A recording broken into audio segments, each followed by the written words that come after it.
દરેક ગામોને ODF plus model જાહેર કરવાના ઉમદા હેતુસર ગામોને શહેર જેવી સુવિધા મળી રહે અને સુંદર અને સ્વચ્છ બને તે અંગે સરકારશ્રી પ્રતિબદ્ધ છે। ત્યારે ભારત સરકારના રાજ્યમંત્રી શ્રીમતી નીમુબેન બાંભણિયા, ઉપભોક્તા બાબતો, ખાદ્ય અને સાર્વજનિક વિતરણ મંત્રાલય અને સાંસદ શ્રી ભાવનગરના વરદ હસ્તે સ્વચ્છ ભારત મિશન ગ્રામીણ હેઠળ 21 ઈ-રિક્ષાના લોકાર્પણનો કાર્યક્રમ બોટાદ જિલ્લા પંચાયત ભવન ખાતે સ્વચ્છ ભારત મિશન ગ્રામીણ અન્વયે ઘન કચરાના વ્યવસ્થાપન માટે ગ્રામ્ય કક્ષાએ ડોર ટુ ડોર કચરાના કલેક્શન અંગે રૂપિયા 46.20 લાખના ખર્ચે કુલ 21 ઈ-રિક્ષાનું લોકાર્પણ કરાયું હતું, જેમાં અનુક્રમે બરવાડા તાલુકાના 3 ગામોમાં, બોટાદ તાલુકાના 5 ગામોમાં, ગઢડા તાલુકાના 8 ગામોમાં અને રાણપુર તાલુકાના 5 ગામોમાં ગ્રામ પંચાયતોને ઈ-રિક્ષાનું માનનીય પ્રધાનમંત્રી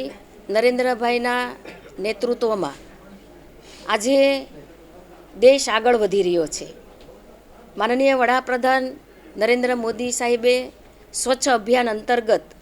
લોકોમાં અવેરનેસ આવે, લોકોમાં જાગૃતિ આવે અને આજે શાળાથી માંડી દરેક દવાખાના, દરેક જગ્યાએ આજે સ્વચ્છતા અભિયાન વિશે જાગૃતિ આવી છે। સ્વચ્છ અભિયાનમાં લોકો જોડાઈ રહ્યા છે। એ અંતર્ગત આજે બોટાદની અંદર 21 ઈ-રિક્ષાનું લોકાર્પણ થયું છે અને આ 21 જે ઈ-રિક્ષા છે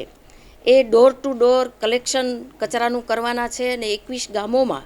આ ઈ-રિક્ષા છે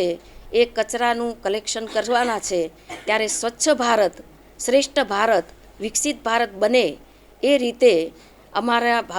ભાવનગર બોટાદ જે સરકાર તરફથી પણ આયોજન થઈ રહ્યા છે એમને પણ હું શુભેચ્છાઓ આપું છું કે લોકો આ અવેરનેસમાં જોડાય।